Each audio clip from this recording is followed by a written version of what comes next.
Esdras capítulo 8. Este es el segundo viaje de Israel, ¿verdad? Israel ha sido llevado en cautiverio a Babilonia y hacen un primer retorno, un grupo de judíos de regreso a la tierra prometida, a la que alguna vez fue la tierra prometida, y este es el segundo viaje que hace 80 años después con Esdras. Y ya llevamos algunos domingos viendo los preparativos de Esdras para su retorno, y no hay modo, no hay modo que salga Esdras. Pero este es el último preparativo antes de partir. Vamos a leer los versículos 24 al 27.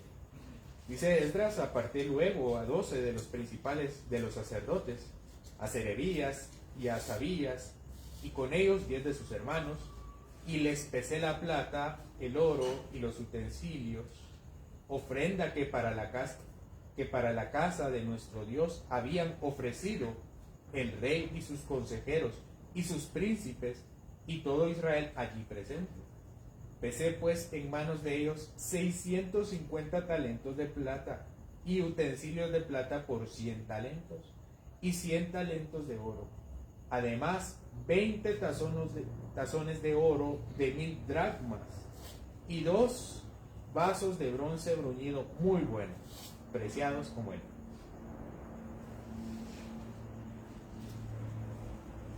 Estos son los últimos preparativos, son los tesoros los que van a llevar al templo. Y de hecho el sermón se llama Resguardando los tesoros del templo de Dios. Si Esdras, en el sermón anterior vimos cómo Esdras tenía que buscar levitas, porque los levitas eran los apropiados para que llevaran los tesoros al templo y todas las ofrendas para el sacrificio. No era correcto que cualquier persona llevara todas estas indumentarias, utensilios y demás materiales para el templo.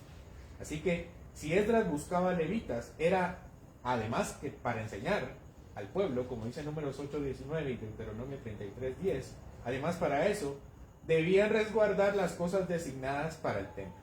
Nadie podía ejercer este ministerio sino los sacerdotes y los levitas, principalmente porque tenían el respaldo del Espíritu Santo, que acompañaba a quienes obedecen sus mandamientos. O sea, cuando nosotros estamos hablando de quienes deben resguardar o quienes debían resguardar las cosas del templo, no estamos siguiendo la ley a rajatabla, ¿no? Lo que estamos haciendo o lo que hicieron ellos era obedecer. Y si ellos iban a llevar los tesoros del templo, era porque tenían el acompañamiento del Espíritu Santo. Si ellos estaban cumpliendo la palabra, así mismo Dios los iba a restaurar. Acompáñenme a Levítico 8.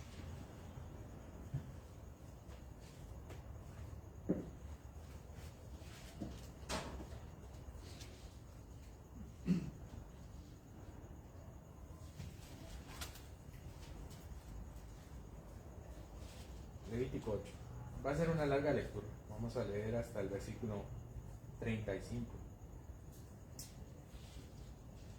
Esto es para ver cómo Dios había designado a los sacerdotes para un ministerio especial. Capítulo 8, versículos del 1 al 36.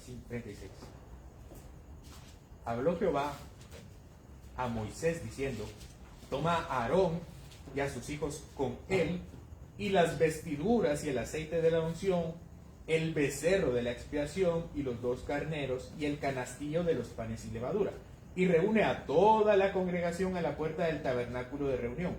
Hizo pues Moisés como Jehová le mandó, y se reunió la congregación a la puerta del tabernáculo de reunión. Y dijo Moisés a la congregación: esto es lo que Jehová ha mandado hacer. Entonces Moisés hizo acercarse a Aarón y a sus hijos, y los lavó con agua, y puso sobre él la túnica y le ciñó el cinto. Él vistió después el manto y puso sobre él el efod, es decir, la pechera, y lo ciñó con el cinto del efod y lo ajustó con él. Luego le puso encima el pectoral y puso dentro del pectoral, puso el urim y el tumim. Después puso la mitra sobre su cabeza Y sobre la mitra enfrente puso la lámina de oro, la diadema santa, como Jehová había mandado a Moisés. Y tomó Moisés el aceite de la unción y ungió el tabernáculo y todas las cosas que estaban con él, y las santificó. Y roció de él sobre el altar 7 veces, y ungió el altar todos sus utensilios, y la fuente y su base para santificarlos. Y derramó del aceite de la unción sobre la cabeza de Aarón, y lo ungió para santificarlo. Después Moisés hizo acercarse los hijos de Aarón, y les vistió las túnicas, les ciñó con cintos, y les ajustó las tiaras, como Jehová había mandado a Moisés. Luego hizo traer el becerro de la expiación, y Aarón y sus hijos pusieron sus manos sobre la cabeza del becerro de la expiación, y lo degolló. Y Moisés tomó la sangre y puso con su dedo sobre los cuernos del altar alrededor, y purificó el altar, y echó la demás sangre al pie del altar, y lo santificó para reconciliar sobre él. Después tomó toda la grosura que estaba sobre los intestinos, y la grosura del hígado, y los 2 riñones, y la grosura de ellos, y los hizo arder Moisés sobre el altar. Mas el becerro, su piel, su carne y su estiércol, lo quemó al fuego, fuera del campamento, como Jehová lo había mandado a Moisés. Después hizo que trajeran el carnero del holocausto, y Aarón y sus hijos pusieron sus manos sobre la cabeza del carnero, y lo degolló. Y roció Moisés la sangre sobre el altar alrededor, y cortó el carnero en trozos, y Moisés hizo arder la cabeza y los trozos y la grosura. Lavó luego con agua los intestinos y las piernas, y quemó Moisés todo el carnero sobre el altar, holocausto de olor grato, ofrenda encendida para Jehová, como Jehová lo había mandado a Moisés. Después hizo que trajeran el otro carnero, el carnero de las consagraciones, y Aarón y sus hijos pusieron sus manos sobre la cabeza del carnero, y lo degolló. Y tomó Moisés la sangre y la puso sobre el lóbulo de la oreja derecha de Aarón, y sobre el dedo pulgar de su mano derecha, y sobre el dedo pulgar de su pie derecho. Hizo acercarse luego a los hijos de Aarón, y puso Moisés la sangre sobre el lóbulo de sus orejas derechas, sobre los pulgares de sus manos derechas, y sobre los pulgares de sus pies derechos. Y roció Moisés la sangre sobre el altar alrededor. Después tomó la grosura, la cola, toda la grosura que estaba sobre los intestinos, la grosura del hígado, los 2 riñones y la grosura de ellos, y la espaldilla derecha. Y del canastillo de los panes sin levadura que estaba delante de Jehová, tomó una torta sin levadura, y una torta de pan de aceite, y una hojaldre, y las puso con la grosura y con la espaldilla derecha. Y puso todo en las manos de Aarón y en las manos de sus hijos, e hizo mecerlo como ofrenda mecida delante de Jehová. Después tomó aquellas cosas Moisés de las manos de ellos, y las hizo arder en el altar sobre el holocausto. Eran las consagraciones en olor grato, ofrenda encendida a Jehová. Y tomó Moisés el pecho y lo meció, ofrenda mecida delante de Jehová. Del carnero de las consagraciones, aquella fue la parte de Moisés, como Jehová lo había mandado a Moisés. Luego tomó Moisés del aceite de la unción y de la sangre que estaba sobre el altar, y roció sobre Aarón y sobre sus vestiduras, sobre sus hijos y sobre las vestiduras de sus hijos con él. Y santificó a Aarón y sus vestiduras, y a sus hijos y las vestiduras de sus hijos con él. Y dijo Moisés a Aarón y a sus hijos: hervid la carne a la puerta del tabernáculo de reunión, comedla allí con el pan que está en el canastillo de las consagraciones, según yo he mandado, diciendo: Aarón y sus hijos lo comerán. y lo que de la carne y del pan lo quemaréis al fuego.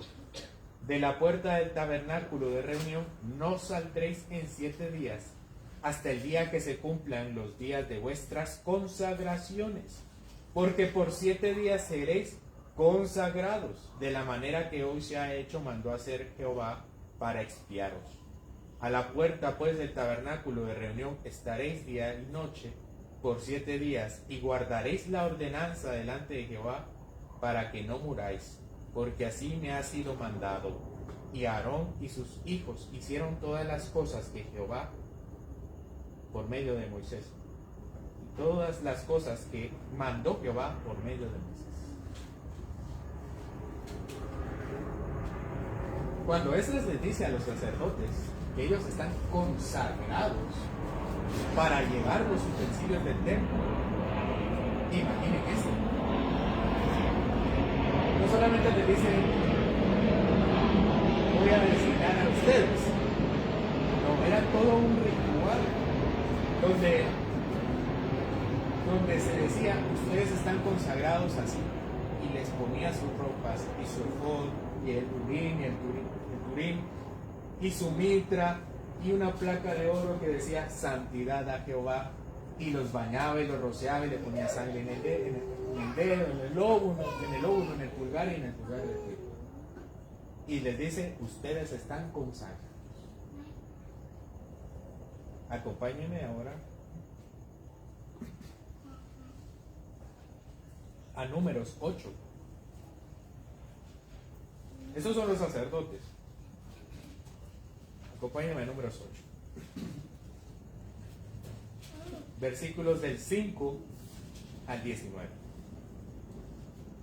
También Jehová habló a Moisés diciendo, toma a los levitas de entre los hijos de Israel y haz expiación por ellos. Así harás para expiación por ellos. Rocía sobre ellos el agua de la expiación y haz pasar la navaja sobre su cuerpo y lavarán sus vestidos y serán purificados. Luego tomarán un novillo con su ofrenda de flor de harina amasada con aceite, y tomarás otro novillo para expiación, y harás que los levitas se acerquen delante del tabernáculo de reunión, y reunirás a toda la congregación de los hijos de Israel. Cuando hayas acercado a los levitas delante de Jehová, pondrán los hijos de Israel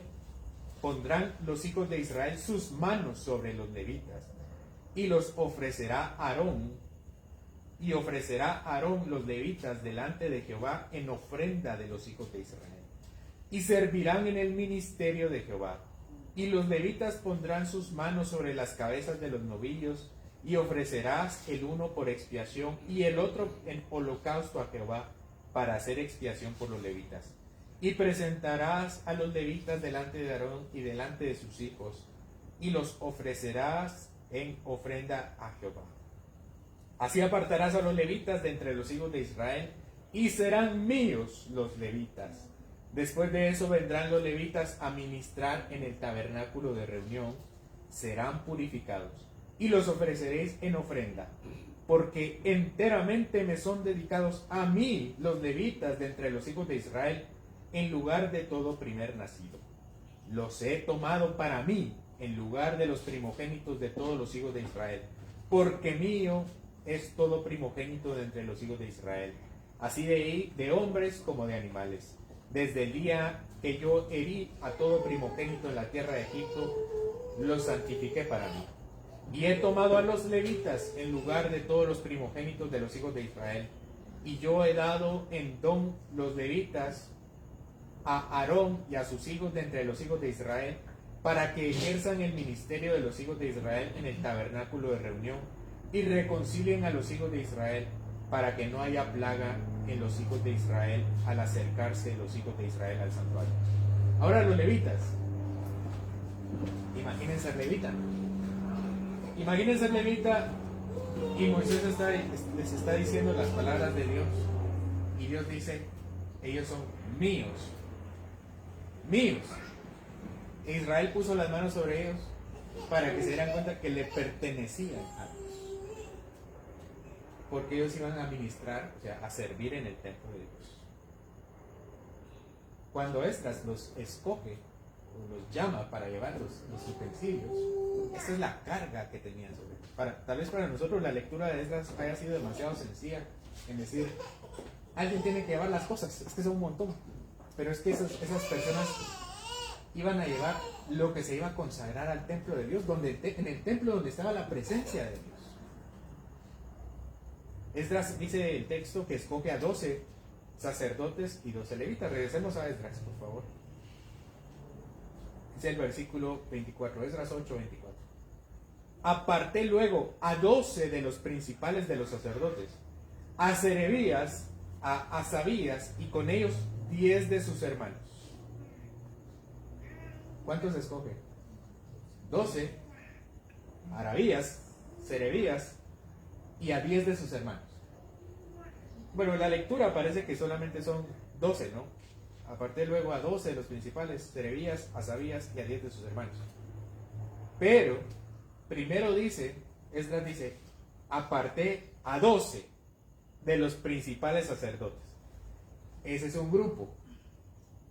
Después, a Serebías, a Asabías y con ellos 10 de sus hermanos. Son otros 12. ¿Por qué lo digo? La forma en que está redactada da la impresión de que solamente son 12, no son 24. Pero recordemos en los versículos anteriores, versículos 18 y 19, por si pueden echar un vistazo, que Serebías y Asabías no eran sacerdotes. Entonces dice, aparté a 12 sacerdotes, a Serebías y Asabías, levitas, y a 10 de sus hermanos, que eran sus hermanos también, levitas. ¿Cuántos escoge entonces Esdras? A 24 personas. Todos ellos para llevar las cosas sagradas. Estas cosas eran delicadas. Eran delicadas porque para empezar fueron ofrecidas a Dios. Solo por el hecho de ser ofrecido a Dios por anticipación era motivo para tener a Dios. Ya no era de los hombres, era de Dios. Fueron enviadas al templo por parte de quienes? Del rey, de los consejeros del rey, de los príncipes y de todo Israel. Recordemos que este no es el rey de Israel, aquí no hay rey de Israel. Ellos vienen del cautiverio.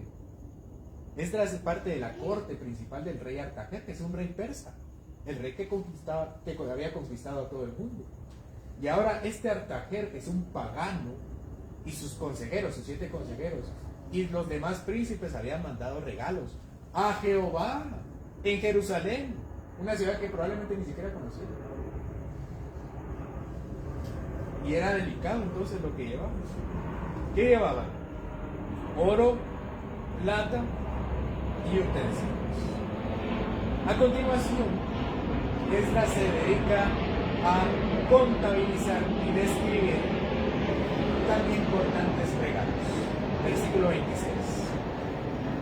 Dice Esdras, pesé pues en manos de ellos 650 talentos de plata y utensilios de plata por 100 talentos. Nosotros vemos la parábola de los talentos y creemos que son habilidades, ¿no?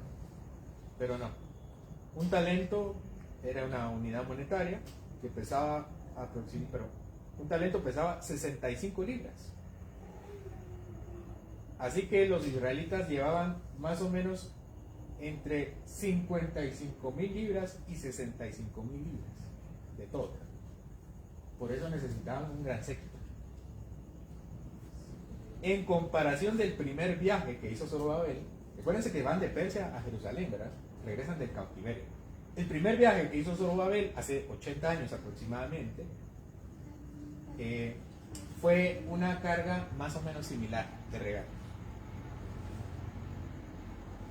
En comparación a este primer viaje, los utensilios fueron menos. O sea, Ciro, el rey persa que estaba con Zorobabel, había dado más utensilios. Pero realmente lo que había hecho Ciro era devolver los utensilios. Y tal vez había dado más. Lo que había hecho Artajerjes aquí parece que es solamente dar. No está devolviendo nada, parece.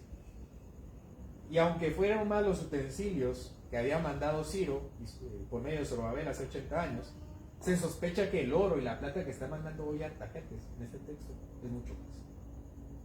Así que es una caravana, son 5,000 personas. Y aparte todas estas libras de oro, plata y utensilios. Versículo 27. Además, 20 tazones de oro de 1000 dracmas y 2 vasos de bronce bruñido muy bueno, preciados como el oro. El dracma, por su parte, no era una moneda, era una medida de peso. Estos 20 tazones de oro dice que pesaban 1000 dracmas, 18 libras aproximadamente. No sabemos si 18 libras por cada, por cada tazón o en total. De igual forma era bastante. También se mencionan 2 vasos de bronce preciado. Y este bronce era tan preciado que Esdras hace la aclaración: preciado como el oro. No era cualquier precio. Este tesoro es valioso por lo que vale. Esto suena contradictorio, pero pensemos en él. Tal vez nosotros no entendemos la magnitud de lo que está llevando Esdras y los sacerdotes y los levitas, porque no tenemos tanto dinero. Pero yo no sé si a ustedes les han encomendado una gran suma, ¿no? Cuando uno quiere sacar una suma de 4 ceros en el banco, lo ponen aparte y le dicen: ¿estás seguro que quieres sacar esta cantidad? Y lo sientan y lo cuentan. Seguro, ¿verdad? Y le dan fajos de dinero. Estos fajos de dinero no son nada a la luz de todo lo que está llevando él. Este tesoro es valioso por lo que vale, pero también es valioso por lo que significa. Los metales preciosos tienen el valor. No sé si han preguntado por qué los metales preciosos son tan valiosos. Cuando se habla de la riqueza de un país, se dice si el banco tiene reservas de oro, porque el billete no vale nada. Si yo le doy un quetzal, le doy 5 quetzales en moneda, en papel, no sé si se habían puesto a pensar, pero el papel no vale nada, es papel. Imagínense que hacer el papel costara 5 quetzales, no sirve de nada. Tiene que costar menos el papel. El punto es lo que vale, porque aunque el billete de 5 y el billete de 100 estén hechos del mismo material, ese número que se le pone ahí es el que determina el valor. ¿Qué hace que el billete de 100 quetzales valga más que el de 5 quetzales si están hechos del mismo? Es el respaldo en oro. Es el respaldo del Estado de Guatemala. ¿Por qué entonces el oro es tan valioso? ¿Por qué cuando una moneda se devalúa las personas van hacia el oro o hacia los metales preciosos?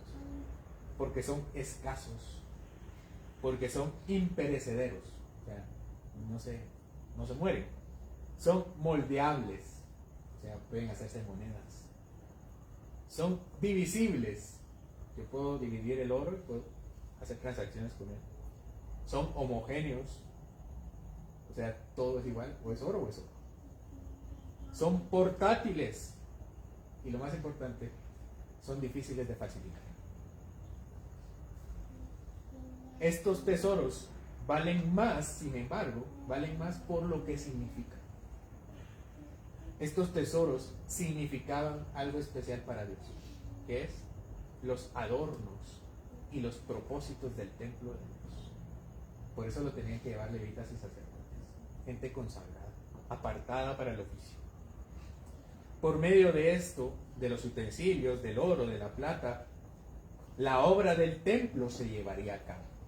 O sea, Artajerjes, los consejeros, los príncipes de Israel, que también ofrendó, estaba ofrendando para la obra del templo. Los utensilios y adornos del templo también tenían una función dentro del templo. ¿Para qué eran los utensilios? Para hacer la adoración, para hacer el sacrificio, para quemar los inciensos, para que los sacerdotes comieran y estuvieran ahí. Y los adornos.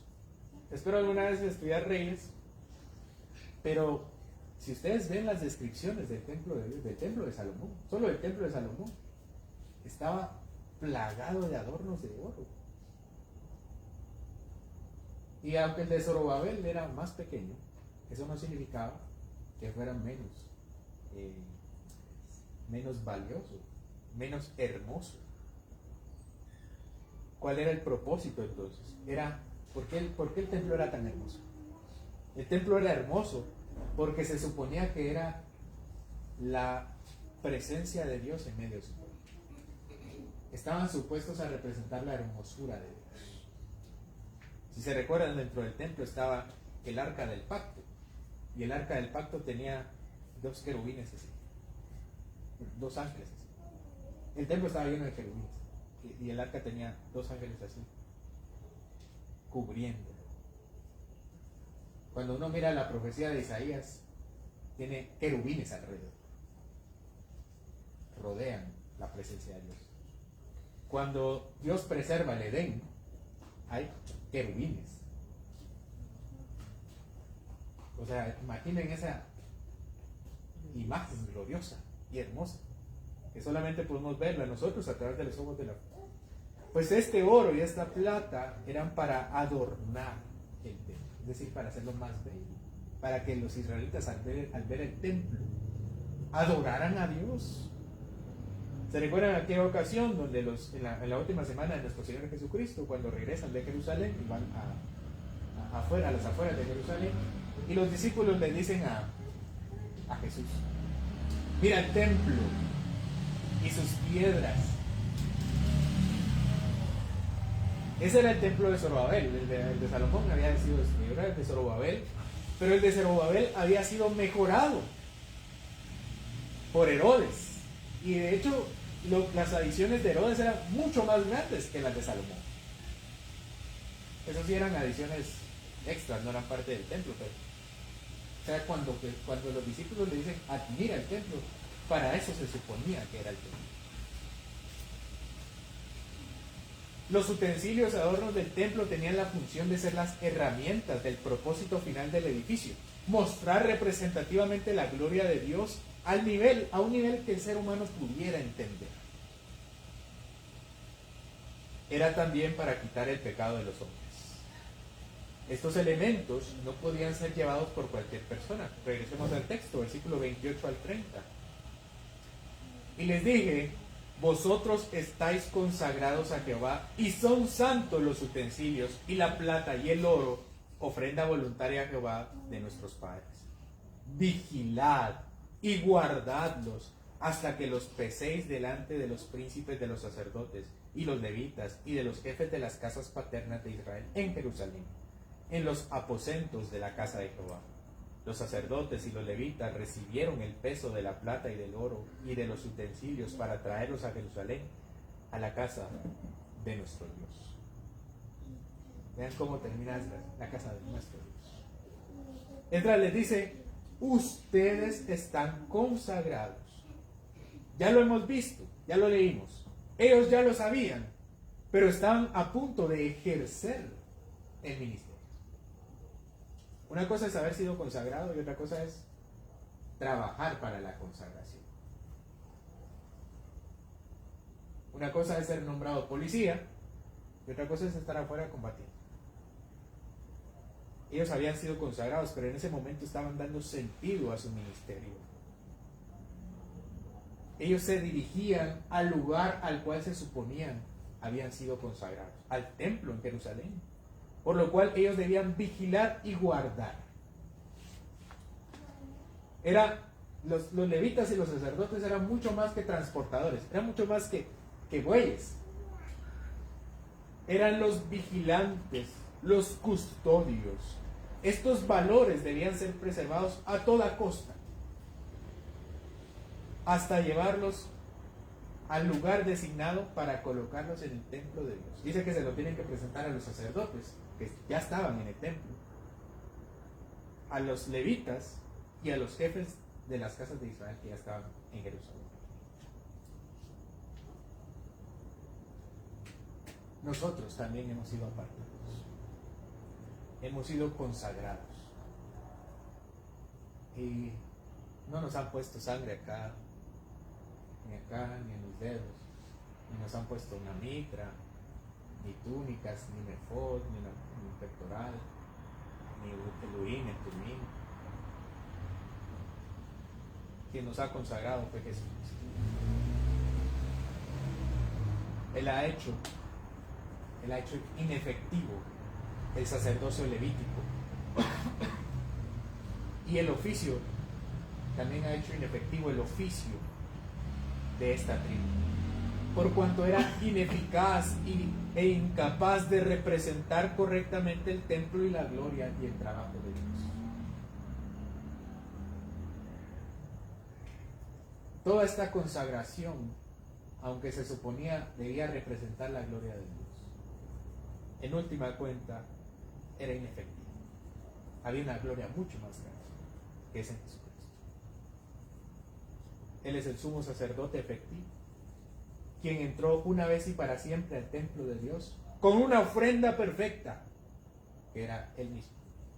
Cristo mismo no solamente es el sacerdote y el sacrificio, Cristo es el templo de Dios, más precioso que cualquier oro y cualquier plata.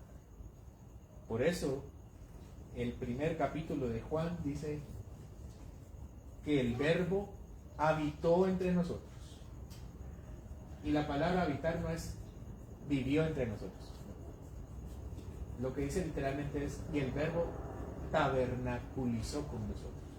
O sea, fue templo entre nosotros. Según Malaquías capítulo 3, versículo 3, que ya hemos estudiado, dice que Dios es quien se sienta como un fundidor y un purificador de la plata y acrisolador de los hijos de Leví y del oro y de la plata. Cristo es quien ofrece a las iglesias delante del Padre como oro refinado. Pero los utensilios, el oro y la plata del templo son nimiedades en comparación de la belleza de Jesucristo. Porque si bien el templo se suponía debía representar la gloria de Dios, Jesucristo es la imagen de Dios. Mucho mejor que cualquier otra figura representada en el templo. Mucho mejor que los querubines, de los ángeles. Mucho mejor que cualquier animal sacrificado en ese lugar. El sacerdocio y el templo de Jesucristo es mucho más valioso. Y no es un regalo que haya dado el Rey al templo. Jesucristo es un regalo de Dios para nosotros. Lo hemos recibido en la salvación que hoy poseemos. En las sagradas escrituras que se nos revelan. Hemos recibido sus regalos en la Biblia, en el bautismo que nos lava, en la comunión que nos une. Son verdades espirituales mucho más grandes que cualquier cosa que pudo haber visto Esdras. Hoy deberíamos sentirnos agradecidos porque ya no tenemos la presión de ver el oro y la plata. Tenemos el privilegio de ver a Jesús por medio de la fe. Todo lo que Dios nos ha dado en Jesucristo para que tengamos una mejor imagen de Dios que en el Antiguo Testamento. O sea, somos más privilegiados que Esdras y que los sacerdotes y que los levitas. Y esta salvación que nos ha dado Jesucristo nos prepara para una imagen perfecta de la gloria de Dios. No sé si han pensado cómo se verá Dios cuando le vamos en el día final. ¿Cómo se verá Dios? El teólogo Gerardus Voss habla acerca de la visión eterna de Dios. Dice Voss: ¿podemos decir mucho sobre el cielo y las bendiciones del cielo? Porque esto supera con creces nuestro entendimiento. Solo sabemos que el disfrute del cielo, en primer lugar, es el disfrute de Dios, la visión de Dios, una contemplación de Dios. Esto no debe entenderse de una manera racional, sino de toda su magnitud, La cercanía de Dios afectará la capacidad del hombre y nuestra capacidad reaccionará a ella. Los teólogos suelen hablar de la visión, el amor, la alegría, la gloria. Otros hablan de servir y disfrutar y glorificar a Dios. ¿Se ha preguntado si eso será ver a Dios con los ojos físicos? Esto no se debe dar por sentado. Dios no es visible a los sentidos. El mediador ciertamente lo es.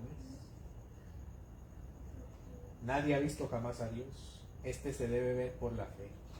Por tanto, es algo comparable a la fe, pero que no necesariamente tiene que ser una percepción de los sentidos.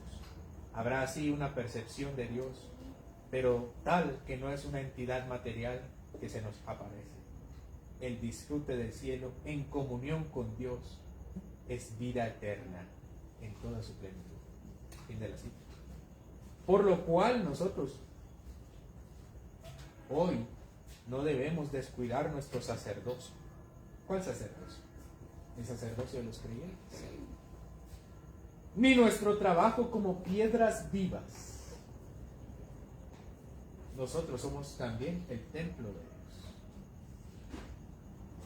Avancemos más en santidad, porque ya hemos sido consagrados por el Señor del mundo para llevar la visión de Cristo al mundo. Nosotros no tenemos que ir a Jerusalén con los tesoros de Dios. Tenemos que ir al mundo, porque ya somos templo de Dios. Somos sus sacerdotes, consagrados para llevar algo mucho más precioso que el oro y que la plata, o que los utensilios. Estamos consagrados para llevar el evangelio que otorga al hombre la posibilidad de ver con sus ojos de la fe al Salvador. Mucho más precioso que cualquier otro utensilio. Acompáñenme a 2 Corintios, capítulo 4.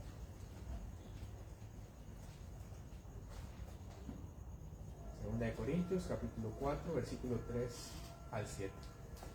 Pero si nuestro evangelio está aún encubierto, entre los que se pierden está encubierto, en los cuales el Dios de este siglo cegó el entendimiento de los incrédulos, para que no les resplandezca la luz del evangelio de la gloria de Cristo, el cual es la imagen de Dios. Porque no nos predicamos a nosotros mismos, sino a Jesucristo como Señor, y a nosotros como vuestros siervos, por amor de Jesús. Porque Dios, que mandó que de las tinieblas resplandeciese la luz, es el que resplandeció en nuestros corazones para iluminación del conocimiento de la gloria de Dios en la faz de Jesucristo. Vean esta sentencia. Pero tenemos este tesoro en vasos de barro, para que la excelencia del poder sea de Dios y no de nosotros. Los levitas llevaban las cosas en sus manos. Nosotros llevamos una gloria mucho más grande. ¿En qué lo llevamos? Dice el texto, en vasos de barro. Nosotros, tan frágiles como somos, tan rústicos, llevamos los tesoros de Dios para alumbrar a Cristo en las naciones. ¿Qué estamos haciendo nosotros con esa realidad? La realidad de que tenemos algo mucho más grande que cualquier sacerdote levita del Antiguo Testamento, porque tenemos al tesoro verdadero, que es Jesús. Nosotros que somos vasos de barro, pero que aún siendo vasos de barro tenemos un tesoro inmenso que los hombres no merecen recibir, pero que Dios sí merece ser adorado por ellos. Terminemos, hermanos. Señor bendito, te damos gracias porque siendo vasos de barro tenemos el privilegio de llevar tus tesoros para que resplandezca la luz de Cristo en el mundo. Cristo, que es la imagen tuya, Señor, que es la gloria verdadera, para que las personas por medio de sus ojos espirituales te puedan contemplar, admirar y amar. Ayúdanos, Señor, a nosotros a entender que somos mucho más consagrados que los levitas y los sacerdotes. Hemos sido consagrados en la sangre de Cristo, en el Cordero perfecto, en el templo verdadero, en el sacrificio perfecto. Alúmbranos, Señor, con esa realidad, para que seamos transformados y nos demos cuenta de nuestro ministerio sacerdotal en la tierra, para con los hombres, no porque merezcan ser salvados, no porque ninguno de nosotros merezca ser salvado, pero tú sí mereces ser adorado. En el nombre de Jesús te lo pedimos.